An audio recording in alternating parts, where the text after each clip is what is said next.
आपल्या संपूर्ण भारतवर्षामध्ये हा योग दिन त्या ठिकाणी मोठ्या आनंदाने आणि हर्ष उल्हासाने त्या ठिकाणी प्रत्येक कार्यालयामध्ये, प्रत्येक शाळा महाविद्यालयामध्ये त्या ठिकाणी साजरा केला जातोय मित्र. आजचा 21 दिवस हा 21 जून आंतरराष्ट्रीय योग दिन म्हणून त्या ठिकाणी का साजरा केला जातो?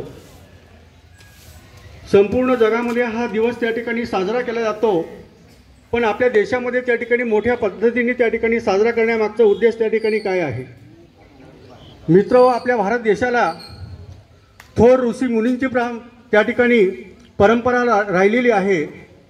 संत महंतांची परंपरा राहिलेली आहे. पूर्वीच्या काळी ऋषी त्या ठिकाणी रानामध्ये, वनामध्ये जाऊन त्या ठिकाणी ध्यान किंवा साधना करायचे, तपश्चर्या करायचे. एका जागेवर त्या ठिकाणी तासनतास नाही तर दिवस नाही तर आठवडा नाही किंवा महिना नाही तर बरेच दिवस त्या ठिकाणी एकत्र बसून त्या ठिकाणी तपश्चर्या करायची. योग म्हणजे काय? तर योग म्हणजे आपल्या जीवनाला योग्य दिशा देणारा त्या ठिकाणी एक महत्त्वाचा पैलू म्हणजे योग त्या ठिकाणी आहे. मी योगाचं एका वाक्यामध्ये त्या ठिकाणी वर्णन करेल. योग म्हणजे काय, योगाची दिशा त्या ठिकाणी काय, आणि ज्या दिशेवर आपलं जीवन त्या ठिकाणी प्रत्येक क्षणाला त्या ठिकाणी मार्गक्रम करतो. सूर्य उगवतो, सूर्य मावळतो. प्रत्येकाच्या जीवनामध्ये प्रत्येकाच्या वाट्याला 24 तास त्या ठिकाणी येतात आणि ह्या 24 तासाचं नियोजन आपापल्या पद्धतीने आपण त्या ठिकाणी करत असतो. पण आपल्याला जे हृदय त्या ठिकाणी धडधडतं आणि त्याच्यासाठी जो प्राणवायू लागतो किंवा ऑक्सिजन लागतो तो मात्र त्या ठिकाणी आपल्याला फुकटचा मिळतो आणि तो घेऊन आपण हे 24 तास त्या ठिकाणी मार्गक्रम करत असतो. आता योग म्हणजे काय तर 3 बाबी त्या ठिकाणी लक्षात ठेवा. त्या 3 बाबी म्हणजे काय? आहार, विहार आणि निद्रा. ह्या 3 गोष्टींमध्ये योग त्या ठिकाणी दडलेला आहे. आहार म्हणजे काय? आपण जे दिवसभरामध्ये त्या ठिकाणी खातो त्याला आहार त्या ठिकाणी म्हणतात. आपल्या पोटाच्या आकाराचे त्या ठिकाणी 4 भाग केले, 3 भाग त्या ठिकाणी आपण अन्नाचे घेतो आणि एका भागामध्ये त्या ठिकाणी पाणी असलं पाहिजे.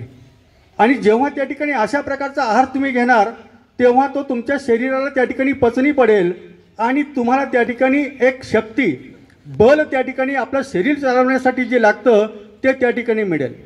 पण आपण कधीकधी काय करतो, पूर्ण पोटभर अन्न त्या ठिकाणी घेत असतो आणि पाणी प्यायला जागा त्या ठिकाणी नसते.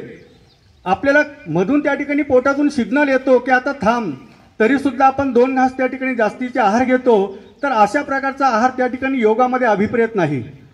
तर त्या ठिकाणी आपलं पोट काही प्रमाणात रिकामं राहिलं पाहिजे. म्हणजे 25%, 100चा चौथा भाग जो आहे 25% हा पाण्यासाठी रिकामा झाला पाहिजे आणि त्याची चयापचन क्रिया त्या ठिकाणी योग्य पद्धतीने झाली पाहिजे.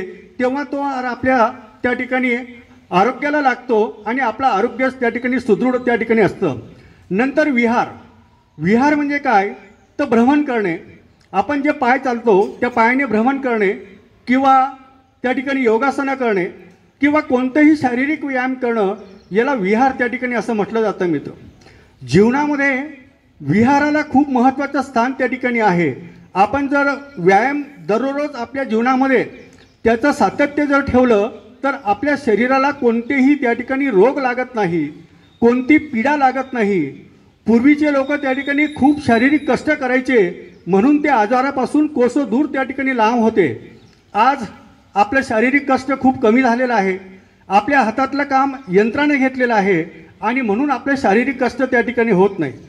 त्याच्यासाठी सोपा व्यायाम त्या ठिकाणी काय आहे तर तुमच्या पावलांनी चाललं पाहिजे, तुमच्या हाताने काम केलं पाहिजे आणि तुमचं मन त्या ठिकाणी स्थिर झालं पाहिजे. आता मनाची स्थिरता कशी निर्माण होते तर ती योग साधनेतून निर्माण होते. जेव्हा आपण साधना करतो, आपल्या मनाला नियंत्रित करतो. आपण 10 मिनिटंसुद्धा एका ठिकाणी साधनेमध्ये बसू शकत नाही. या आधुनिक जगातली वस्तुस्थिती राहिलेली आहे. पण पूर्वीच्या काळामध्ये जे ऋषीमुनी होते मित्र, ते आपल्या मनाला कितीतरी दिवस त्या ठिकाणी एकसंध त्या ठिकाणी ठेवायचे. बरोबर आहे. द्रोणाचार्य आणि एकलव्याची तुम्हाला त्या ठिकाणी साधना माहिती असेल. एकलव्याने द्रोणाचार्यांना त्या ठिकाणी गुरु मानलेलं होतं, पण द्रोणाचार्यांनी त्या ठिकाणी एकलव्यांना त्यांच्या आश्रमामध्ये घेतलं नाही आणि मग एकलव्याने लांब जाऊन त्या ठिकाणी जंगलामध्ये द्रोणाचार्याचा मातीचा पुतळा तयार केला आणि मातीच्या पुतळ्यासमोर एकलव्य त्या ठिकाणी साधना करायचे. अशा प्रकारची साधना त्या ठिकाणी अभिप्रेत आहे. तर आपल्या जीवनामध्ये त्या ठिकाणी मॉर्निंग वॉक असेल, इव्हिनिंग वॉक असेल किंवा इतर कोणताही शारीरिक खेळ असेल की जो आपल्या जीवनाला त्या ठिकाणी योग्य प्रकारची दिशा देईल. किमान 1 तास का होईना 24 तासातला 1 तास हा व्यायामासाठी असला पाहिजे. त्याला त्या ठिकाणी आपण विहार असं म्हणतो. आणि निद्रा सगळ्यात महत्त्वाची गोष्ट त्या ठिकाणी, जो आपल्या आयुष्यामध्ये सकाळी भल्या पहाटे सूर्योदयापूर्वी उठतो आणि त्या ठिकाणी दिवसभर कष्ट करतो, पण ज्याला त्या ठिकाणी रात्रीची सुखाची झोप लागते तो सगळ्यात श्रीमंत मनुष्य. झोप त्या ठिकाणी सुखाची कोणाला लागते त्याचं कारण आहे मित्र, जो दिवसभर प्रामाणिक कष्ट करतो त्याच्या वाट्याला सुखाची झोप येते. आणि जो त्या ठिकाणी प्रामाणिक कष्ट करत नाही त्याला रात्रभर इकडची कुशी आणि तिकडची कुशी व्हावी लागते. त्याला माहिती आहे की दिवसभर आपण त्या ठिकाणी प्रामाणिक काम केलेलं नाही. म्हणून आयुष्यामध्ये एक संकल्प करा की दिवसभर प्रामाणिक कष्ट करा. ज्याच्या वाट्याला प्रामाणिक कष्ट आहे त्याच्या वाट्याला रात्रीची झोप आहे. आणि त्या ठिकाणी योग साधनेमध्ये असं म्हटलं गेलेलं आहे, ज्याला निद्रा 8 तास अतिशय सुखाची आणि शांततेने लागते त्याला चांगली त्या ठिकाणी झोप लागते, तो जगातला सगळ्यात त्या ठिकाणी श्रीमंत मनुष्य. म्हणून जर त्या ठिकाणी झोपेच्या दृष्टीने श्रीमंत व्हायचं असेल तर दिवसभर आपल्याला प्रामाणिक कष्ट करावे लागेल. पण आपण त्या ठिकाणी ह्या गोष्टींपासून थोडं लांब असतो. तर माझी त्या ठिकाणी विनंती असेल, जेही आपल्या वाट्याला काम आलेलं असेल, विद्यार्थ्यांचं काम काय, अभ्यास करणं, शिक्षकांचं काम काय, त्या ठिकाणी शिकवणं, शेतकऱ्याचं काम काय, शेतामध्ये कष्ट करणं, एखाद्या ड्रायव्हरचं काम काय, एखाद्या पोलीसचं काम काय, सगळ्यांच्या वाट्याला कामं अनेक वेगवेगळ्या प्रकारची असतात. पण जो आपल्या कामाशी निष्ठेने वागतो, जो प्रामाणिकपणे करतो त्याला त्या ठिकाणी निद्रा म्हणजे झोप त्या ठिकाणी अतिशय सुखाने लागते. या 3 गोष्टी जर तुम्ही लक्षात ठेवल्या, आहार, विहार आणि निद्रा, तर त्या ठिकाणी दुसऱ्या दिवशी जर निद्रा व्यवस्थित झाली, झोप व्यवस्थित झाली तर दुसऱ्या दिवसाचं काम आपण दिवसभर अतिशय प्रसन्न मनाने आणि उत्साहाने त्या ठिकाणी करू शकतो. आणि म्हणून त्या ठिकाणी या गोष्टी सगळ्यात महत्त्वाच्या आहे. शेवटचे 1 मिनिट त्या ठिकाणी सांगतो. 4 गोष्टी व्यवस्थित पाळा मित्र. तुम्हाला त्या ठिकाणी आरोग्यम धनसंपदा असं त्या ठिकाणी आपल्या ऋषीमुनींनी म्हणून ठेवलेलं आहे इतिहासामध्ये. आरोग्याला धनसंपदा का म्हटलेली आहे? ज्याच्याकडे आरोग्य आहे त्याच्याकडे धन आहे. ज्याच्याकडे धन असेल पण आरोग्य नाही, उपयोग नाही. म्हणून आरोग्यम धनसंपदा हे त्या ठिकाणी असंच आहे की आपल्या आरोग्याला त्या ठिकाणी धनसंपदा म्हणण्याचं कारण तेच आहे. म्हणून 4 गोष्टी त्या ठिकाणी जे मी माझ्या वैयक्तिक जीवनामध्ये पाळतो त्या 4 गोष्टी त्या ठिकाणी सांगतो. एक, सकाळचा उठण्याचा टायमिंग फिक्स असला पाहिजे. अगदी दररोज त्या ठिकाणी तुझी वेळ फिक्स असली पाहिजे. तुम्ही ठरवा ती सूर्योदयापूर्वी उठला त्याला आरोग्य त्या ठिकाणी मिळतं. आता तुमची सकाळची उठण्याची वेळ काय माहिती नाही, पण सकाळची वेळ माझी 5 वाजेची उठण्याची आहे. मी 5 वाजताच उठतो.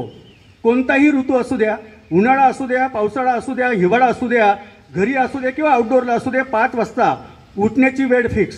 झोपण्याची वेळ त्या ठिकाणी फिक्स असली पाहिजे. झोपण्याची वेळ त्या ठिकाणी काय फिक्स, नाहीतर आपण एक दिवशी 8 वाजता झोपतो, एखाद्या दिवशी 9 वाजता झोपतो, एखाद्या दिवशी 10 वाजता झोपतो. अशी झोपण्याची वेळ नाही. झोपण्याची वेळ सुद्धा फिक्स करून घ्या. 9 वाजेला तुम्ही झोपत असाल तर सकाळी 5 वाजता उठू शकता दररोज. मात्र त्याच्यामध्ये वेळेमध्ये बदल केला नाही. जर तुम्ही वेळेमध्ये बदल केला नाही तर तुमच्या वेळा जर फिक्स असल्या तुम्हाला सगळ्या प्रकारचं आरोग्य मिळतं. प्रत्येकजण प्रत्येक वेगवेगळ्या वेळेला जर उठत असेल आणि प्रत्येकजण प्रत्येक वेगवेगळ्या वेळेला झोपत असेल त्याला व्यवस्थित आरोग्य मिळणार नाही. तर ह्या दोघं वेळा त्या ठिकाणी फिक्स करून घ्या. झोपण्याची वेळ आणि उठण्याची वेळ तुमच्या पद्धतीने ते ठरवा. नंतर दुपारच्या जेवणाची वेळ आणि रात्रीच्या जेवणाची वेळ, जेवणाच्या वेळासुद्धा ह्या त्या ठिकाणी फिक्स असल्या पाहिजे. लक्षात घ्या, पूर्वीचे जे ऋषीमुनी होते ते आपल्यासारखं शिजवलेलं अन्न कधीही खायचं नाही. कच्चा फलाहार त्या ठिकाणी ते घ्यायचे, झाडपाला त्या ठिकाणी ते खायचे आणि त्याच्यावर त्या ठिकाणी ते जीवन जगायचे. पण तरीसुद्धा त्यांची आयु मर्यादा ही 100+ असायची. किती असायची? 100पेक्षा जास्त ते जीवन जगायचे. आपण शिजवलेलं अन्न खातो, सगळ्या प्रकारचं व्हरायटी आपण जेवण फूड त्या ठिकाणी खातो. पण एक लक्षात ठेवा, आपल्या पोटाला चयापचन क्रिया करण्यासाठी कमीत कमी अन्न पदार्थाचे प्रकार आपल्या पोटामध्ये गेले पाहिजे. कमीत कमी अन्न पदार्थ. पण आपण काय करतो, एका वेळेला जर तुम्ही 10 प्रकारचे वेगवेगळे अन्न पदार्थ पोटामध्ये कोंबले तर तुमची चयापचन क्रिया होऊ शकत नाही आणि मग तुम्हाला त्या ठिकाणी पोटाचा वेगळा आजार त्या ठिकाणी लागेल. म्हणून कमीत कमी प्रकारचे अन्न पदार्थ आपण त्या ठिकाणी खाल्ले पाहिजे. पुरणपोळी ज्या दिवशी असेल त्या दिवशी कमीत कमी 8 प्रकारचे पदार्थ असतात. ज्या दिवशी पुरणपोळीचं जेवण झालं त्या दिवशी बरेच त्या ठिकाणी आपल्या घरातले व्यक्ती किंवा जे त्या ठिकाणी वयस्कर व्यक्ती आहेत मला संध्याकाळी जेवायचं नाही सांगतात की नाही. ते का सांगतात त्याचं कारण आहे. एकाच बाजूला गोड, एकाच बाजूला तिखट, एकाच बाजूला तेलकट, एकाच बाजूला मसालेदार हे वेगवेगळ्या प्रकारचे अन्नपदार्थ त्यांनी घेतलेले असतात आणि ते पचवण्यासाठी शरीराला दुप्पट ताकद त्या ठिकाणी खर्च करावी लागते. ते अन्नपदार्थ लवकर पचत नाही. एका वेळेला कमीत कमी अन्नपदार्थ आपल्या पोटामध्ये गेले पाहिजे याची काळजी घ्या. ह्या 4 गोष्टी किंवा ह्या आरोग्याच्या टिप्स जर तुम्ही त्या ठिकाणी पाळल्यात तर तुम्हाला त्या ठिकाणी आरोग्य मिळाल्याशिवाय राहणार नाही.